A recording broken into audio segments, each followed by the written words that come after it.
This episode is brought to you by Squarespace, the all-in-one platform that makes it fast and easy to create your own professional website or online portfolio. With an online portfolio, which also is technically a website. For a free trial and 10% off your first purchase, go to squarespace.com and use offer code CFN. 3 letters. Very easy. Not hard. Stands for Comedy Film Nerds.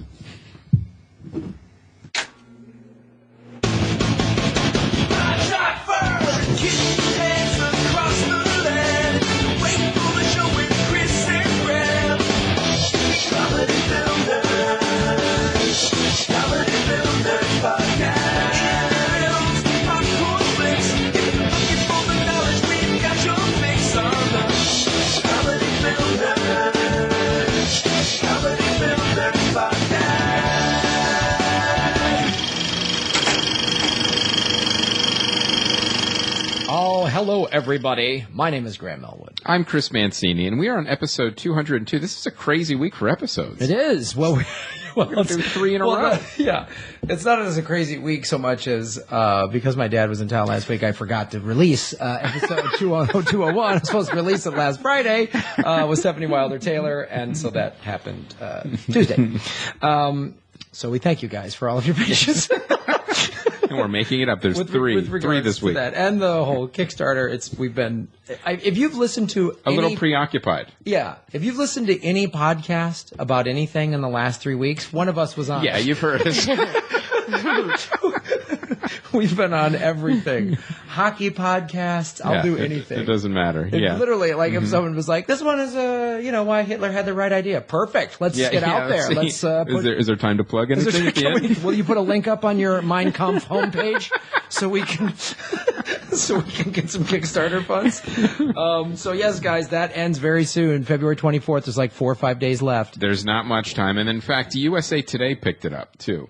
Yeah. So that was really exciting. USA Today picked it up. So there's an article in USA Today about it. If you go to the Facebook page, it's on. The link is on there, or we also put it on Twitter as well. Was there a pie chart in the USA Today? Not in the article, but I'm sure there should be on some homepage somewhere in every episode there was a pie chart about shoes or something. Nice big full color. Full color. Yeah. It is a newspaper for like kids. Yeah. You know what I mean? It truly is. It's bright colors. Is it like U.S. News? It's like highlights. Yeah, the news? It is the highlights. It very much. And there's nothing more than 3 chapters long. Yeah. It's like the Reader's Digest of I know. Newspapers. None of their articles are long. There's very few where you have to like turn to another page too. No, really. It's like, you need everything right there, and it needs to be short. There's nothing more to see. There's sum it up, and there's a graph, and a sexy girl. And they should just put that in anything. Yeah. Like Wall Street numbers, and there's just a girl in a bikini. That's very British, actually. In England, there's so many women and breasts on all the newsprint in England. Wow. You're looking at me like I'm strange. I'm serious. No, we believe you. It's very European. It's very European, I would say. Yes, not just British. It's a way to do news. It's a way to do news. Nude news. We shouldn't be doing this. Yeah. Instead, we just do lies and propaganda here. I'd much rather see naked women during truth and boobs. I'm naked right now. Steve's naked. We're doing truth. It's a truth and boobs episode of Comedy Film Nerds. So we want to thank USA Today for running the article. It's been fantastic. We really appreciate it. And you know what that means too is that as we wind down the Kickstarter, that this project is very, very visible, and it will be a very visible victory for us, or it's very visible victory. That's all. We're not even going to go there. Nope. Go there. It's going to be fun. It's going to be great. So, we're going to shoot the movie. And we want to talk to you guys too about the Kickstarter. I know we talk about it every episode. We want to just make sure you guys know that ultimately, I think it's going to come down to the Comedy Film Nerds fans to put this over the top. We really need you guys, and we're looking at the numbers, and we know how supportive you guys are. And right now, it's only about 5 to 8% of our listeners have pledged right now. We really need everyone on board with this, or it's not going to happen. It's not like we're going to have a plan B where we're going to pitch it and find another investor. I'm like, no, this is it. This is it. Yeah. And if it doesn't fund, we're quitting. We're moving on. We're quitting everything. Are we making a suicide pact? Yeah. Is that what we're doing? It sounds like we're going to do I Melt With You kind of a... Yes. Hire a bunch of stars in a nice location and ruin a movie. Yeah. Wow. That's scary. That's the. That's a very scary parallel. Yeah. That you just. So, and we're not looking, if you could do a big donation, great, that'll get us there quicker, but honestly, $25. Everybody listening right now, $25, just pre-order the movie. It's not even really a donation as much, you just pre-order the movie Should we digitally. add like a Whistling Bane t-shirt tier? Sure, why not? All right. We'll put that in today. We'll put that into that. All right, there'll be a Whistling Bane t-shirt tier. Yeah. For $10,000. These shirts are made from diamonds and baby hearts. What about like a stripper gram? And Tom Hardy's toenails. A stripper gram? Yeah, have you offered like stripper grams? I'll come to your house, your place of residence. I will take my clothes off, do a little stand-up. I'll come to your house and do stand-up. I'm not going to get naked, but do you want money or don't you? Yeah. I don't think he wants it that I'll bad, take my Chris. shirt off. Maybe we're not as committed as we think. Maybe you could either take one for the team or just quit. All right, sounds like I'm going to have to sleep with a dude to get this to happen. So, all right, well, finally a little commitment. That's right. Yeah, Maybe that's what we need to do. Yeah, is deviant, horrible sexual acts. Sort of half foot in, half out. Yeah, that you can. Why you can't be half pregnant? No, we just want you dirty creep. We want you wearing a headset and carrying a microphone, and I think you know what I'm talking about. And whistling the entire time. All right, while I'm having sex. So with a man. Kickstarter, ladies and gentlemen. This took a dark turn. Yeah. So the Whistling Bane tier, we'll see about the other tiers, but definitely we'll add the Whistling Bane tier today. And we want to really thank you guys again for all the support. Some of you have actually gone back and increased your pledges. We really appreciate that as well. All of you guys that have donated have been like posting it on Twitter and Facebook, which has been so cool. And the other podcasters have donated too. Keith and the Girl, even Laura House. She doesn't even have her own podcast. Storyworthy, exactly. Like everyone, the podcasting community, it's been so cool to see everybody rally around this. Yes. That's been a very, very cool It has been. So we just need everyone to hurry up a little. And, because rally a little more, hurry up, because we only have about 5 days left. Yeah. So thanks again, guys. Well, let's introduce our guest. You've already heard her lovely voice. She does do the Storyworthy podcast. Yes, with Hannes Finney. Mm-hmm. Chris and I have both been on this show. Yeah, it's a great podcast. It was in last year's podcast festival. Ladies and gentlemen, Christine Blackburn. Hi, welcome, boys. No, I'm not running this thing. You guys are running this thing. But it's great to have you here. I know. It's just your instinct is to say welcome. Isn't that something? I know. It's whenever you do another host. The weirdest thing too is when we have CJ Johnson on.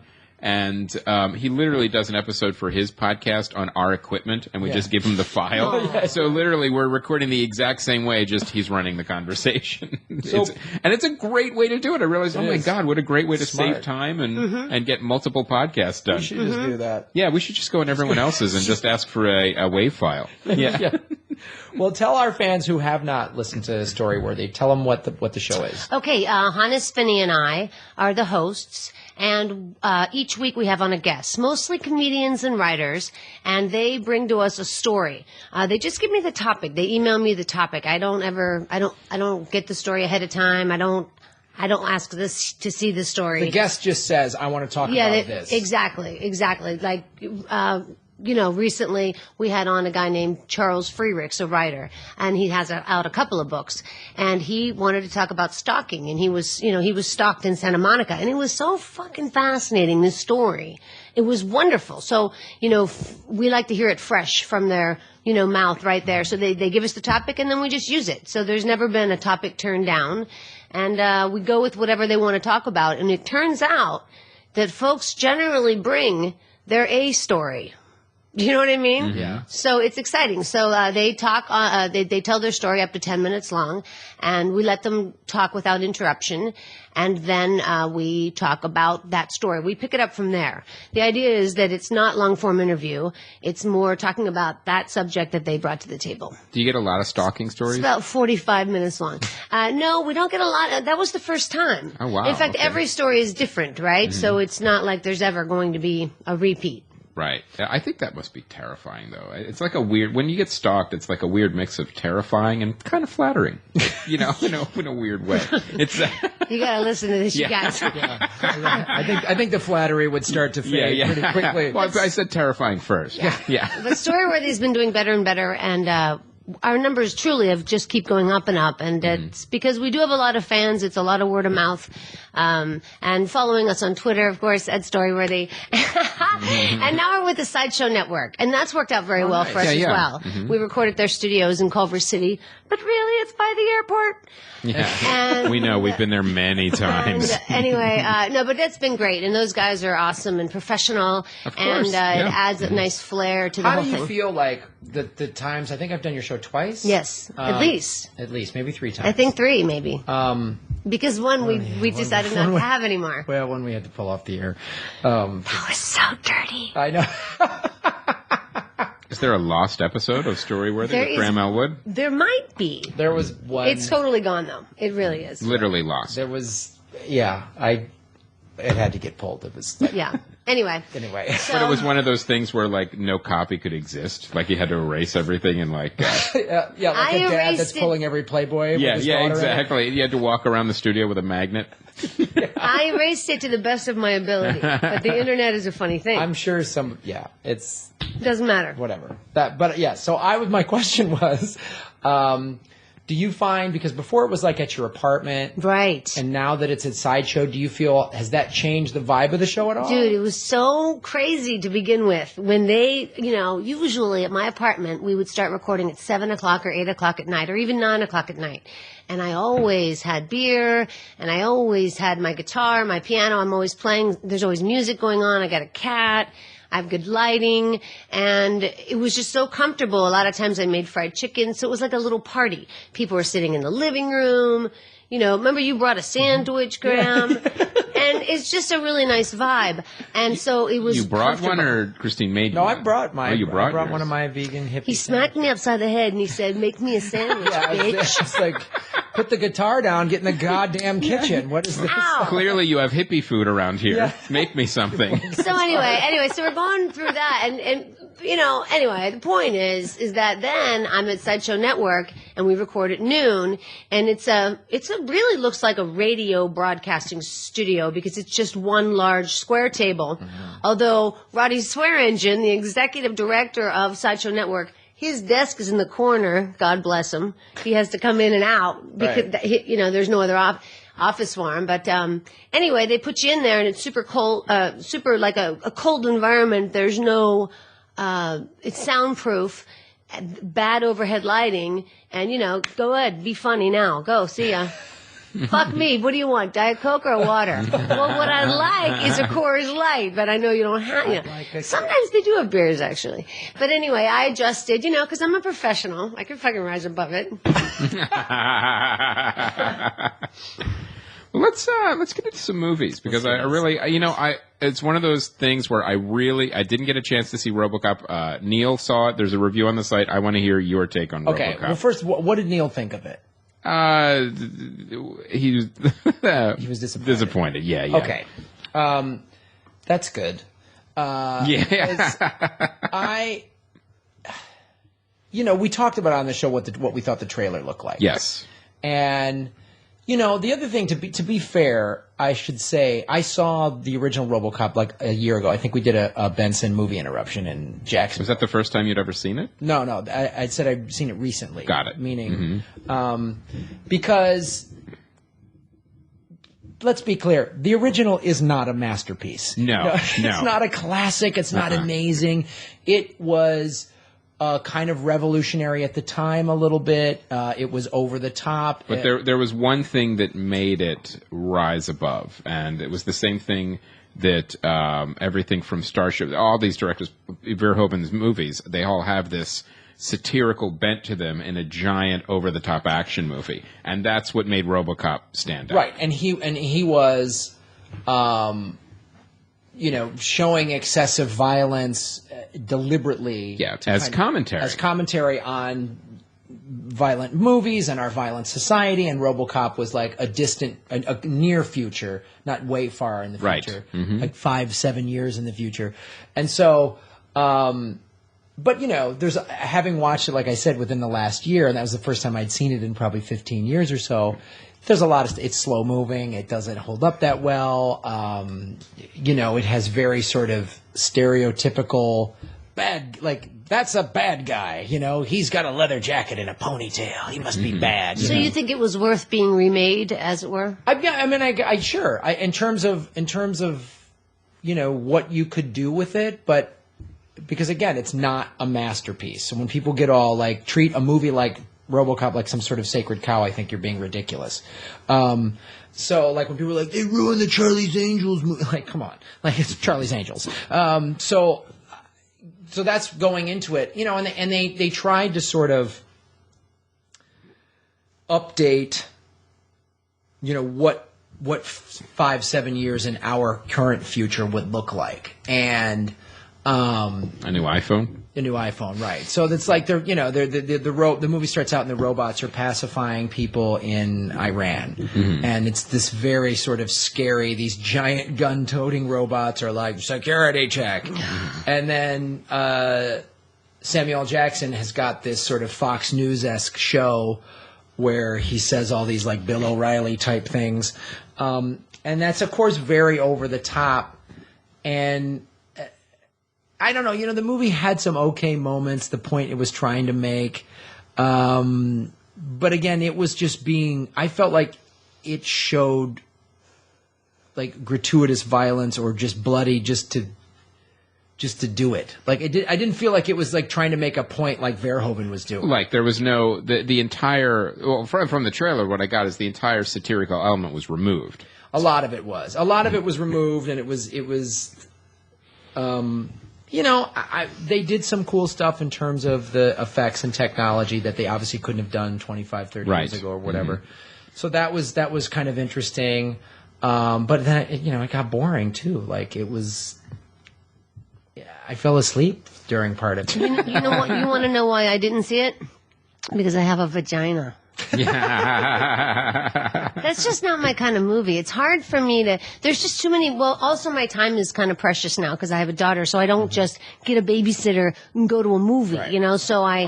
Okay. Well, yeah. Let's be clear. Is when you have children and you do get a babysitter, when you look through the list of movies, RoboCop is not at the top of the list. Go. I wasn't doing this podcast. I would not have seen RoboCop. Neil would have, but sure. But and he's that's a single guy. There you go. Makes a big difference. Yes. So now, but here's the thing too. I really feel like from what you've said too is this was a missed opportunity. I mean, if you take all those elements and made a really cool, again, maybe a 90-minute RoboCop movie with updates, with the satirical element and the commentary intact, it might have been very interesting. And the other thing I was saying, I think I said this on another podcast too, there is a large amount of stories still available.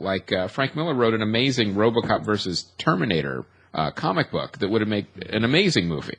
And it has all those elements in it too, of because you have those hooks in RoboCop, how far do we get to with machines taking over, and will we actually merge with them? And these are great questions and great themes to actually explore. And the director, Jose, or actually he's Brazilian, so Jose Padilha did this movie, Elite Squad, and then he did Elite Squad 2, which I've seen. And the Elite Squad movies in Brazil are sort of and Bus 174, which was aren't they straight action movies? They're straight action movies, and they're about this elite squad going into the favelas, and that's sort of a hot button issue in Brazil.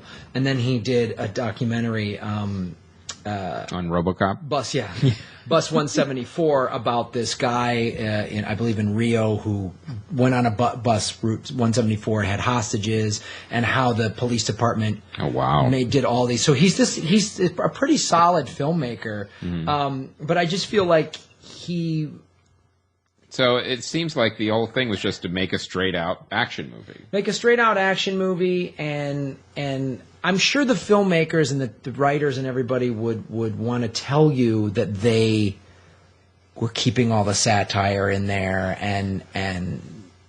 but it had some of it, but just not enough. Right. And I think you're right. It's a missed opportunity. You could have taken this original film that doesn't hold up, and you could have really taken its essence and made it pretty spectacular. And then So I wonder how many more 80s movies are going to get ruined with the remakes, even Total Recall. Again, another missed opportunity. Right. I mean, another movie that was rife for an update and satire and same thing. It has to get in the right. It has to get. Maybe they're all just doing Paul Verhoeven movies. Well, yeah, I guess it is, and they're just sort of just rebooting those. And I think you need a director. Again, this is this is obviously this director's first like big Hollywood movie, Right. So you need someone that's already sort of established and skilled in that world. And how? Because here's and we've talked about this. To do a big budget movie, and this budget had like $100 million. Oh yeah, it's not going to be a low budget. It's not going to be a low budget thing. So that is a huge. That's a huge thing to navigate, and you're coming from Brazil versus now this giant system, and there's all these people telling you what to do. You got to get a director that kind of knows how to maneuver that, and or they sat on him too. Right. The other thing is they were all on set, watching every move. Right, exactly. And that's what I'm saying. You need a director that has the kind of muscle to go, no, Right. I'm doing it this way, and just get the action in the can, Right, and not worry about get the action in the can. I want a T-shirt that says that. Get the action in the can, and then there'll be like an arrow pointing to my ass. Yeah. That's attractive. Get the action in the can, and everyone just and Hashtag get the action in the can. Get the action in the can. Work Comedy film nerds, get the action in the can. That's got to be a quote. That's got to be one of your top 10 maybe quotes. we'll make that a Kickstarter tier. Yeah. Get the action in the can. Get the action in the can. Graham Elwood will come to your home and you'll get the action in the can. Right now on the Comedy Film Nerds Kickstarter campaign. So let's talk about So I would not call this a work it. Okay, let's do About Last Night, because that's also a remake, of course, of 1986 Rob Lowe, Demi Moore picture. Which is a Mamet play called About Sexual Perversity in Chicago. Right, and that's where the Rob Lowe Demi Moore one took, but this one's in Los Angeles. Okay. And I really enjoyed I always enjoy seeing Los Angeles in films. And this one really took place directly downtown within maybe a 6-block area. I mean, they just highlighted like Broadway Cafe. I can't think of some of the other places, but it was just right there, right by Staples Center and all that. And kind of the newly renovated downtown district. Mm-hmm. And so that was kind of a neat thing. I liked seeing that visually. And you know what? All in all, this movie, it's a draw from the first one. Do you know what I mean? Oh, right. They're both good. Okay. I like the first one. I also like this one. This one, I get the feeling from watching the trailer that it just sort of loosely kept just the premise. The premise. Yes. Right, because this one's definitely raunchier. It's more quick-witted. It's fast. Well, the cast is black, too. So that's the whole cast. Right. A lot of good acting. Joy Bryant. She's on Parenthood, actually. Right. And she's a good actress. And who else is in it? Kevin Hart. He was... Right. His star really is rising, man. Great. It sure is, exactly. And... yeah, he's consistently funny, and he's very sexy, if you ask me. Really? Yeah, ooh. He is. But anyway, the movie About Last Night, okay, so here's what I was going to say about it. It is, the premise is like the first one, but the differences you were saying, right? Mm-hmm. So this one's a little bit raunchier, and also... Oh, I know what I was going to say. The director is Steve Pink. Steve Pink directed Hot Tub Time Machine, which I fucking love that movie. Yeah, I love that movie, too. I loved Hot Tub Time Machine. So this movie moves like that. It's quicker. It's faster. So this is like, the original was kind of more of a movie about romance. It had some funny elements in it, like Jim Belushi was sort of just comic relief, right? Whereas this is a comedy. Yes, like this movie was done. Okay, here's John an example. Cusack have a cameo? Because I know he's good. No, but listen, you know what's it's a good example is in the first one. Some of the once the couple got together, Demi Moore and Rob Lowe, once they got together, some of their like problems were like. Where should they eat? So Monday night is sandwich night. Tuesday night is pizza night. Wednesday night we go out to eat. Thursday night we have, so they had these so it was like really tame. And this one is much raunchier. It's much more, there's sex in the bathroom. There's, nice. There's a lot of too much alcohol for men, and then things not happening downstairs. Oh, so yes. it's raunchier, which I like. But that I think is the Steve Pink. Well, Steve Pink gets has credit for that. he's done High Fidelity. He did Accepted. He did Grosse Point Blank, which I love. Grosse Point Blank and High Fidelity and Hot Tub Time Machine. So that's cool. All right. Cool. How about Last Night? Sounds like it's a draw, but maybe a little bit of a work it. Maybe a little bit of a hashtag work it. It's a good date movie. That's what it is. Oh, It's cool. all in all, it's a good film. Okay. You'll enjoy your time. There you go. Excellent. Look at that. So now I wanted to talk to you a little bit about Dallas Buyers Club. Because you finally saw it. Yeah, I finally saw it, and Now that is funny. yeah, it's as good as the original, and Who started the original? it was still Matthew McConaughey, but it was fighting dragons. It's the same movie. It's a remake. Okay. So anyway, this was one of those weird movies that actually reminded me of a movie that I believe it was called a Single Man. Was the one the Colin Firth movie that came out a couple of years ago. I remember that. That was a I think it great was a movie. Single Man. That was a great Single movie. Man. Yeah. Now I disagree. I thought it was a terrible movie. I liked it. But it was one of those movies where you have not a great movie that was put together, but an amazing performance inside it. I thought his performance in that movie was great. And I thought Matthew McConaughey's performance in this movie was absolutely fantastic. I thought he was great. But I'm watching this movie, kind of checking my watch. I'm like, all right, well, nothing's really happening. We're not really getting anywhere. Really? Yeah, I thought the story progression was off. I really felt like you could have kind of gotten where you needed to go much quicker. And I thought the movie was about 30 minutes too long. But I thought the performances were fantastic. I just thought, as far as putting the whole thing together as a movie, I wasn't completely on board with. So I can see Matthew McConaughey winning Best Actor, but I think it has no chance for Best Picture. Really? Yes. Well, I agree with you. I agree with you. I mean, I liked it as a whole, but there was such a huge subplot going on with the Jared Leto character. Yeah. And it was just like, why are we going down this path with this person? I mean, it was an interesting person, but it didn't have anything to do with It didn't Matthew focus on his McConaughey story. having that Right. disease. Right. And so it was, how he was setting up the yeah, the so it Buyers was just Club. extraneous. I thought there could have been at least 30 minutes shorter. And his performance was amazing too. Jared Leto. Oh my yeah, God. both of those people mesmerizing. became those characters. Here's why I disagree with that. I think the Jared Leto and the relationship there was key in showing the transformation that he has from homophobic redneck to actually having some, who's then homophobic redneck is just trying to save his ass and make money in the process. He does not. That's all he's trying to do. And then even when he's that scene where they're in the car.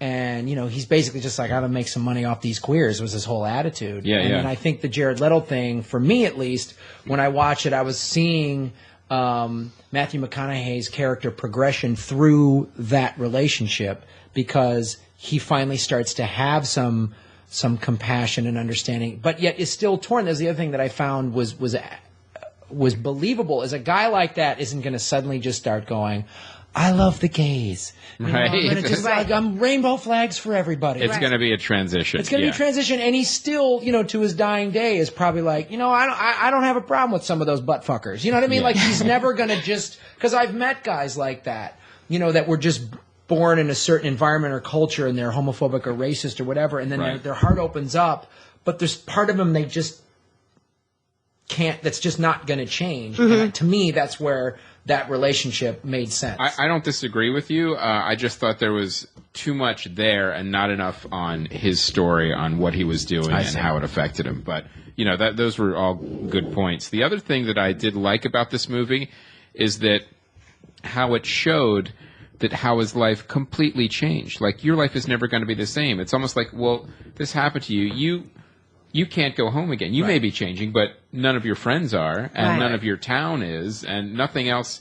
You were one of them making fun of the other people. Now you're the outsider, and there is literally no empathy and no sympathy for you. You are now the outsider. Yeah, and that was part of that was a great part about the journey is all of a sudden he comes back and they write whatever faggot blood on his trailer, and it's like, wow. He's kind of having to rectify the fact that he would have done that to somebody else. You know what I mean? If it didn't happen to him, he probably would have done that. And now he's getting it, and it's so horrible. It's a transition. Yeah, they've changed. It's a transition. He can't be friends with those guys anymore, and the people that do understand him is a cross-dressing gay guy, who wants a sex change. Yeah, like. Well, some people get it and some people don't, and you can't give your energy to people who are never going to get it. Right. You know, it's like an 80-20 factor, I always say. There's 20% of the people out there that get it. Really, 80% don't. So now you got to find your needle in the haystack to find your 20%. Because most people, they're just not going to get it. I know. And they make no effort to. That's why we podcast. Yeah. That's why we're doing a documentary, because 80% of the population doesn't know what a podcast is. Yeah. All right. No more metaphors. They're depressing. It's true. Wow. What a bummer. Way to go. So let's talk about Squarespace. Sure. No, I just want to say this movie is I did enjoy it. I thought, like I said, the story didn't really work completely for me, but I thought, like I said, the performances were amazing. The only performance that I was a little unsure of was the other doctor, the Jennifer Garner. And I'm watching her performance, and I'm thinking, okay, this is subdued. And I'm thinking, and then, okay, well, this is still really subdued. And now it's subdued to the point is I don't know anything about this character now. Like, I wanted a little more from her character, whether it was written that way or directed, I don't know. But something was off about that character and the way it fit into the story. So, but overall, like I said, I can totally see him winning for Best Actor. Absolutely. Right. And I can totally see Jared Leto winning for supporting. Okay. It's a strong field. Yeah. The Best Picture is probably going to go to 12 Years a Slave, but.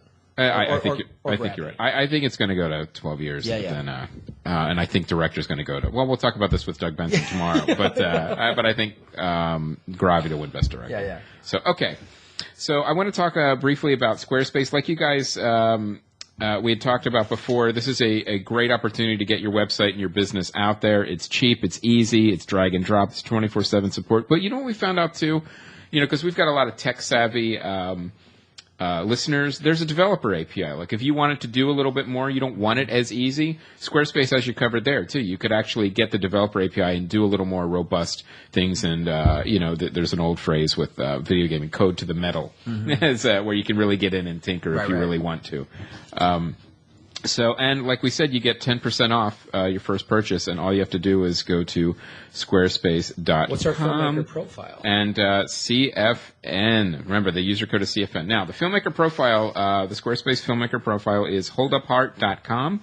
And this is by Edward Kinnery Ostro and Justin Zeeby. It's actually directed by Justin Zeeby. This is a dark comedy that takes a twist on everyone's worst nightmare, running into the X. And if you go to the website, you can check out the movie. When Jeff robs his local liquor store, he expects to get in and get out. He's an assistant manager, not a professional hitman. So I believe this is a short, but now I will say, because we do have a lot of filmmakers listening, I can honestly say this, while it's set up properly in Squarespace, it needs more information. This filmmaker's site, I want to let you guys know, you need more. You need a trailer. We need to know if it's a short or a feature. And we need just more information about the film. So that's one of the things that when you go to the first festival, the first thing that they tell you is like how to set up the website. There's always like a PR person, and there's always like a talk. Here's what you need to do. And this is one of the first things you need with any film, short, feature, is when someone goes to your site, I want to see a trailer right away. Right. So that's the first thing you need. But other than that, I'm interested in seeing this movie. It looks fun and funny, and wish those guys the best of luck. Holdupheart.com, the Squarespace filmmaker profile. If you're a filmmaker out there and you're thinking about, you want to do this, one of the reasons we're doing the filmmaker profile is obviously to promote Squarespace, but also for you to, as the filmmaker, to see what's out there. Yes. What you need to do, and like this movie looks interesting. They've got filmmaker profiles in here in which you can find out who these filmmakers are, and they just need a little more content. Yeah, and you know what? We're going to open it up a little bit more, too. If you're a film composer or a DP or anything like that, and you did your website in Squarespace, send that in, too, at info@comedyfilmnerds.com. We'll profile below the line and above the line. Whatever you guys have that's film-related, we'll look at everything. Okay. So now we want to talk to Christine about what do you want to talk about? You want to talk about? You worked on a film, right? Yeah, I let's want to talk talk about about a film that I worked on in 2007. It could have been 2008. It was a Ricky Gervais film, and it was supposed to be called The Invention of Lying, but I believe it ended up being called This Side of the Truth. Will you look that up, Grim? The truth. No, I think it was. It was supposed to be The Invention of The Lying. Truth About Lying or something like that. Yeah, but I then know they what movie changed you're it. talking about. But what's so Didn't funny test about well. my husband at the time was working on the film, and he was going to be in Massachusetts for 2-3 months or whatever, about 2 months, maybe even just 7 weeks. The Invention of Lying. The Invention of Lying. Yes, that's it. Well, that was what it was supposed to be called, or that's the title. That was the title. Okay, The Invention of Lying. So anyway, my husband was a gaffer on that film, and we had a baby, so I wanted to take the baby to see him, and I do a little acting on the side, as it were.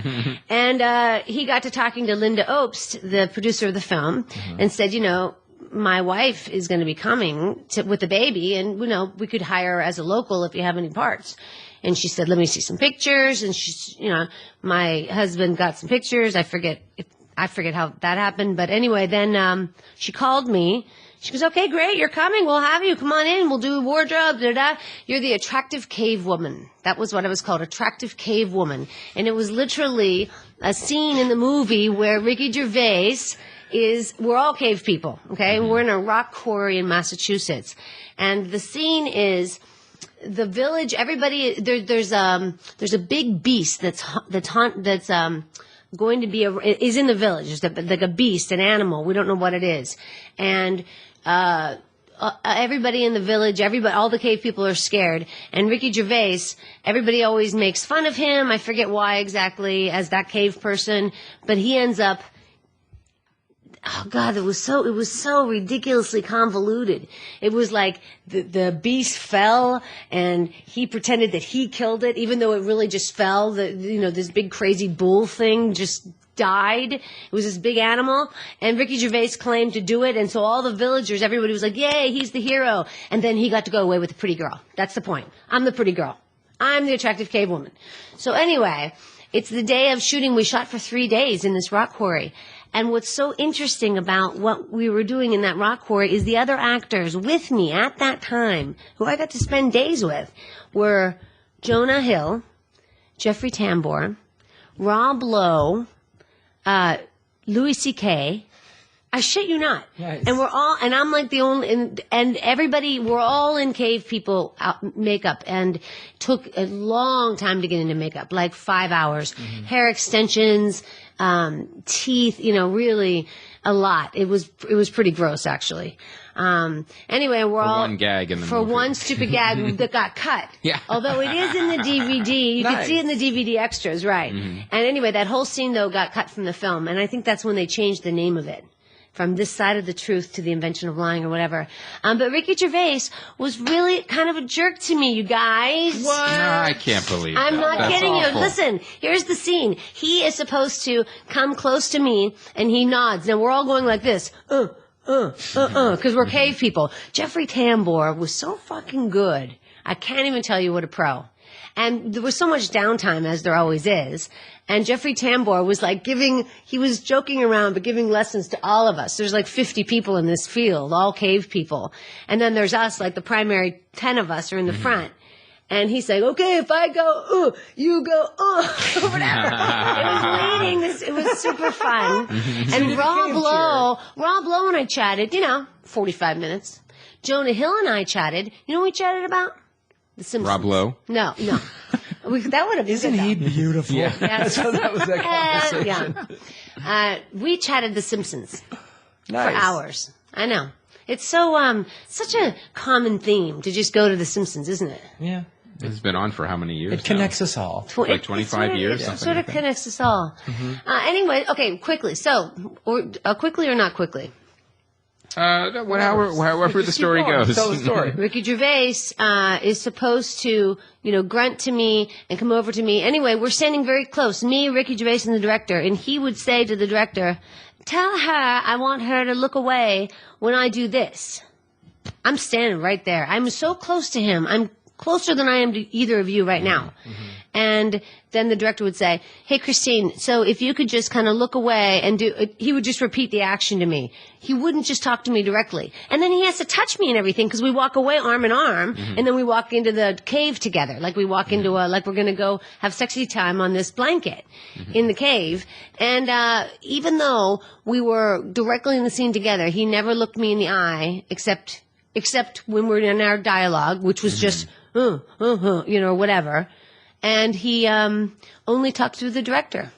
It was weird because they're credited as co-directors. Matthew Robinson and Ricky Gervais are credited as co-directors, but that is peculiar that he would do that. Especially if you're a co-director, why would you need... It's like one of the Coen brothers telling the other Coen brother to tell somebody. Well, that was a funny thing. Like, I was about to semi-defend him and say, well, I can understand if he's not the director, he doesn't want to like come across like usurping the director's authority and saying, because then it's like he would be coming across as directing the scene, right? So I could see him going, hey, listen, this was his first forte into filmmaking.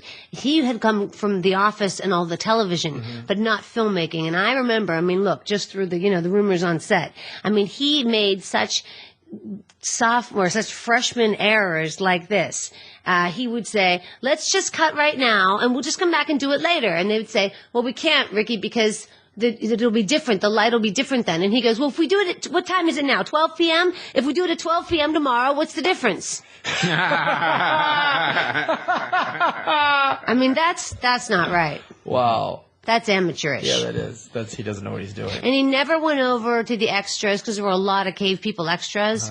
He never talked to them. He was never, you know what I mean? Whereas Rob Lowe saying hello, Jonah Hill saying hello, Jeffrey Tambor saying hello. The best advice in everything is, whether it's filmmaking or not, if you don't know something, keep your mouth shut. Yeah. There's people like, DPs and directors that kind of know how to shoot a scene if it's your first time on a movie set. You just ask them. Yeah, ask them. Or let them, hey, here's a great way. Hey, can we wait? Another couple hours, we'll know the lighting will be different. Okay, got it. No, he never would give up authority. He wouldn't, he would always... See, that's an ego thing. Yeah. Yeah. What a crybaby. Yeah.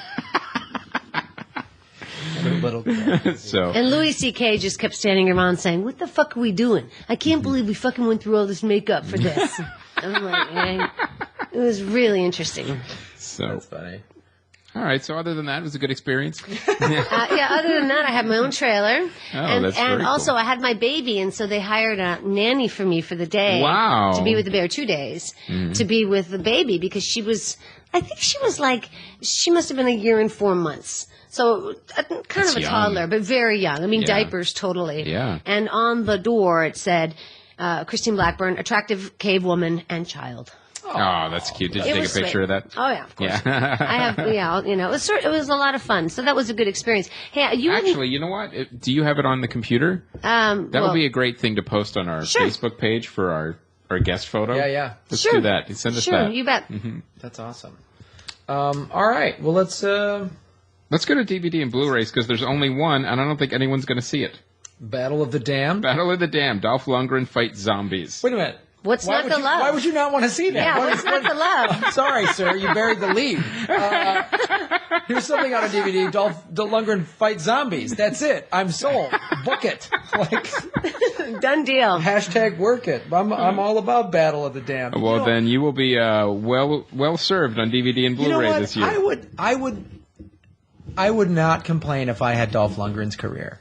No. You know what I mean? He did it. I think he was, I don't know, maybe he hates it. I don't know. But it seems like, to me, just from an outsider, he went, okay, Rocky, whatever it was, 4. And he said, I'm going to just make these low budget, have a nice career. He did the first Punisher movie. Yeah, man. And you know what? He was the Punisher. When you watch that movie, you're like, oh my God. He's the Punisher. Yeah. And he's done all these, Scorpion Fighter, whatever. Yeah, whatever those. He's done a million of those. And it's like, wouldn't that be, it's sort of like. Car Crash Gun Brigade. Yeah, sure. Explosion Titty Bullet. Yeah. Those were great. Because wouldn't it be, it's sort of like he gets the best of both worlds. He gets to make these movies that are fun. I'm sure a lot of the scripts, he's like, oh, Jesus. But you get to be a movie star But he doesn't, TMZ isn't bugging that dude. There's Right. no paparazzi. Right. In other words, you're making a career. You're having a good career, beautiful home, beautiful house. Sure. Parties and dinner parties and restaurants and send your kids to private school. but nobody pays you mind. Nobody gives a shit. It's a beautiful thing. Yeah. There's plenty of working actors. It seems to be in a lot of America. I'm from Pittsburgh, and a lot of the Midwest anyway. It seems like people think that you are either George Clooney, you're a failure. George Clooney. Yeah. They don't. That's it. And if you say, they say, what are you doing? You say, I'm a comedian. They say, oh, have you been on David Letterman? Or have you been on The Tonight Show? Like, they automatically go to, they only think very big and broad. That's it. Well, I remember, people referring to, the opposite's true, too. If they see a comedian on Letterman, oh, well, he must be a millionaire. Yeah, that's they got $1,000. Yeah. And what did Henry Phillips said is just because you're on TV doesn't mean you're going to make your rent this month. Yeah. That's absolutely true. And a lot of times also they only think that the people involved are the actors and the directors. They don't understand there's 150 people behind the scenes making that whole thing tick. And honestly, it's like, there's people that are never on set too. Right. There's accountants and people, Yes. lawyers that never go on the set. Plenty They don't know lawyers. anything about and producers for that matter. Mm-hmm. Who gives the money? you can make a decent living doing this. And, you don't they think unless there's red carpet, which is 1/1000% of the people who work in Right. Hollywood is in that category. It's like I get Unless up you in the count the people morning. that work for the red carpet company. Right, right. They think you get up in the morning, you go to brunch with your, movie star friends, maybe down in Malibu, you know. You take a limo. I have lunch Wow, with you know Sandra what? Bullock, and then I usually, go to a red carpet affair, and All this sounds great. Sounds amazing. I mean, Yeah, it sounds people don't fantastic. realize that acting in this world of show business, it comes in very small bites. Okay, so it's only a couple of weeks here, a couple of hits here, a couple of hours here. And then the rest of your day is going to Albertsons, buying toilet paper. I got to put my shoes on. I got to comb my hair. I mean, in other words, it's very regular, isn't it? It's a very Dressed like mundane a world. caveman. Yeah, Dressed like a caveman. No, but then there's these little shots of adrenaline, which Right. is great. But that isn't the whole picture. Yeah, I saw John Cryer when we got a new office chair, by the way. It is a dream. Yeah, it's pretty amazing. It's a dream. Yeah. And I saw It took John. me 2 days to put it together. Yeah. But yeah. I told you, spend $10. They Yeah. built it for us. No, I'll do it. I was like, Thank you. all right, pal. No, it was that. fun. Good luck. Yeah. But I saw John Cryer just walking around Staples, looking for envelopes Sure, why not? and tape. And I'm For sure his resumes. Staples. Yeah, I'm sure he's sending out resumes. I don't know if this two I and don't a know if half they've men. heard of me. Yeah. He's still doing the 8x10 gloss. He's got Staples on the back with his resume. Sending out Special postcards. skills, can drive an automatic vehicle and a standard. Yeah. Special skills can put up with Charlie Sheen. And now Ashton Kutcher. Yeah. All right. So let's talk about premiering this week. Okay, so we're split on Battle of the Damned. Graham is excited. I think it looks terrible. I think it's going to be... Normally, by the way, big guy with a gun fighting zombies, I'm usually on board. But I Yeah. saw this one and I was like, Come on. All right. I could be wrong. You have to this go could be the diamond in the rough. It's not going to be a good movie, but it's going to be awful for all the right reasons. Yeah. That's what it's going to be. You could be right. You know what I mean? Like, how many... There should be an over-under on how many, I'm Zakua, or whatever, lines he's going to have. Looks like he took a one-way trip.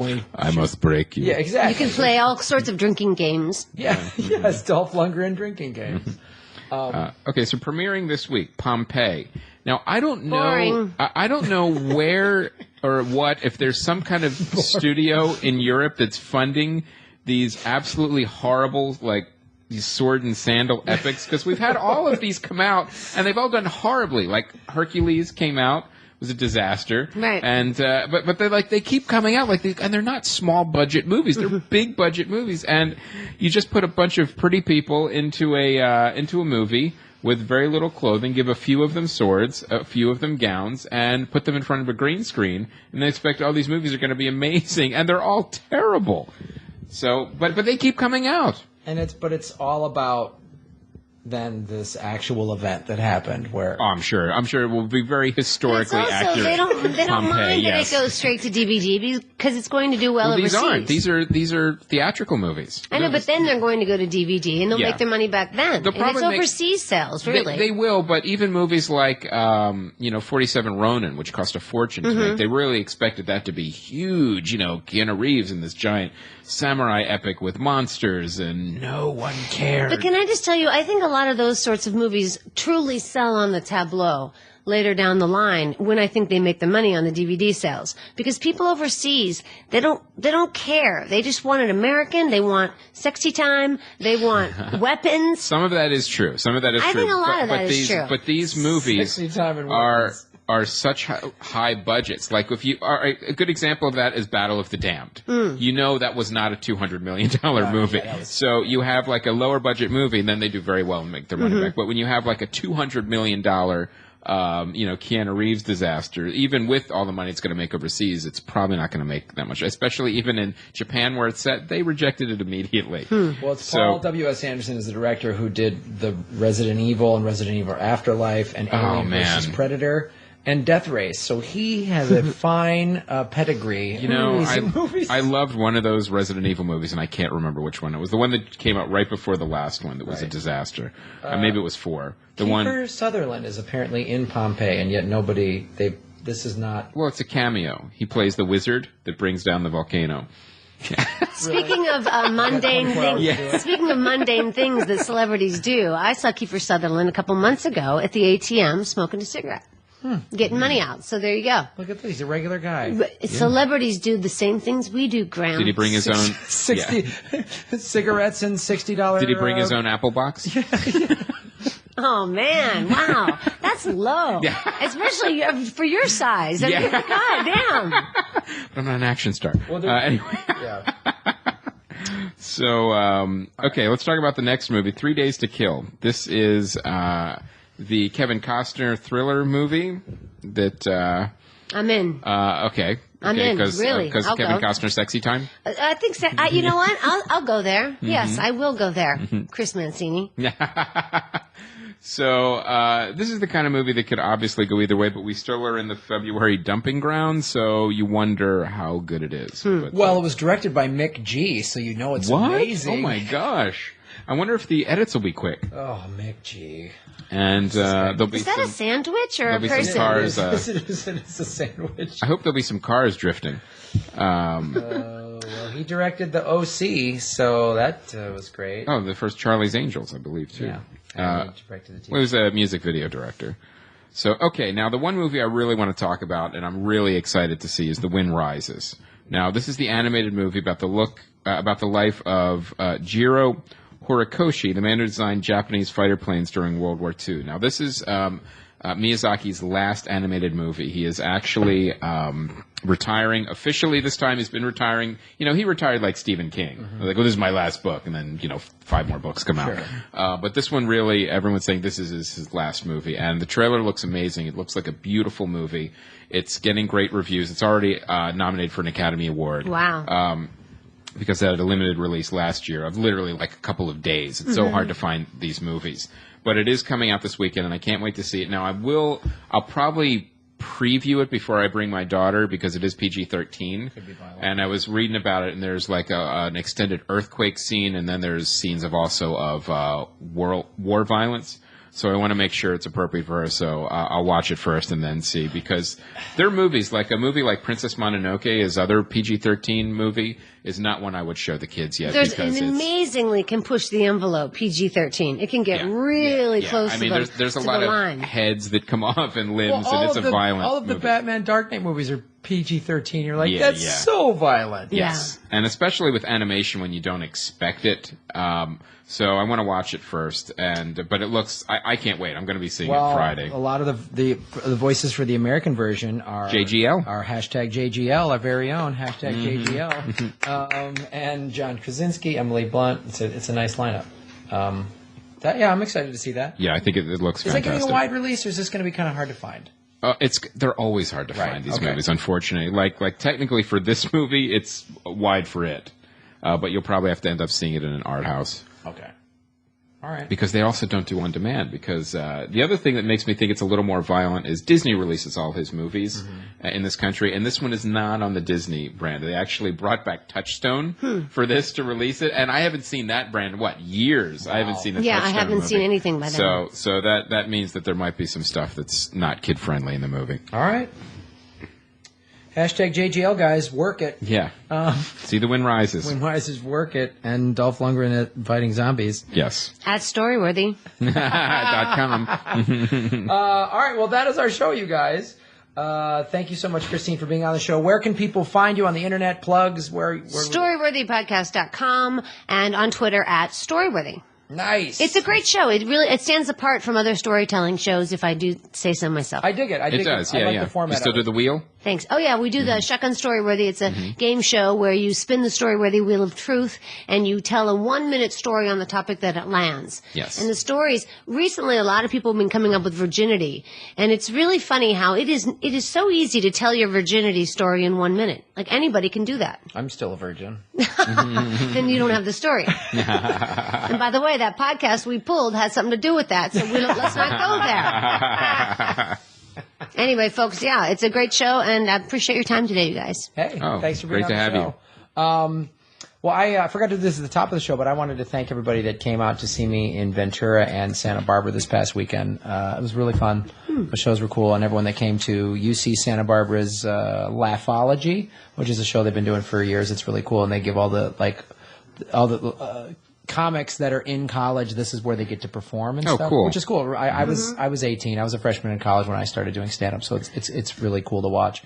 So thank you everybody for doing that. Of course, Kickstarter.com/earbuds. And you'll be able to hear us on every single podcast over the last, we have a couple more coming up too, actually. We're going to be doing a Naughty Show and, Rotten Tomatoes. Rotten Tomatoes. So those are the last couple ones. And then I just did Sklar Brothers, which I think just released. And I'll drop on Jimmy Pardo, Never Not Funny, on Sunday. Love them, love them, love them. Yeah. So look for us. And, of course, you can just go to comedyfilmnerds.com, and there's a banner ad at the top of the homepage to click through. 25 beans. Thank you. Tell your friends, guys, and anyone who already has donated. Man, thank you so much. Yeah, it means a lot to us. The emails and stuff we've been getting about what podcasting means to you is really cool. So when this funds, we're going to have we're going to get some great interviews. It's going to be awesome. So check that out. I will be in Irvine, California, Wednesday, February 19th, which is tonight, with Murray Valeriano's Comics on Safari, which is myself, Monty Franklin. How's he to work with? He's great. Monty Hoffman's great. He's a great comic. Monty Franklin and Joe Pip were all stand-up comics who also surf. So that show is at the Irvine Improv Wednesday, February 19th. If you are thinking about you wanting to go and surf. Email me. I can probably hook you up with some tickets. Oh, snap. You heard it. All right. And, of course, then that is everything that we're doing as I look at the calendar. Oh, we're going to live tweet the Oscars. Yes. That's March 2nd. So we'll be live tweeting the Oscars. And maybe after the episode, or after the Oscars, do an immediate wrap-up. Ooh. That's what we did 2 years ago. Yeah, immediate wrap-up. Last year I was on a cruise ship. Yeah, so. This year, if you're available, let's do it. Oh, all right. Immediate Oscar wrap-up, March 2nd. I love it. All right, guys. Thank you so much for everything that you do. Thank you once again to Christine Blackburn. My name is Graham Elwood. And I'm Chris Mancini. And as always, remember, Han shot first.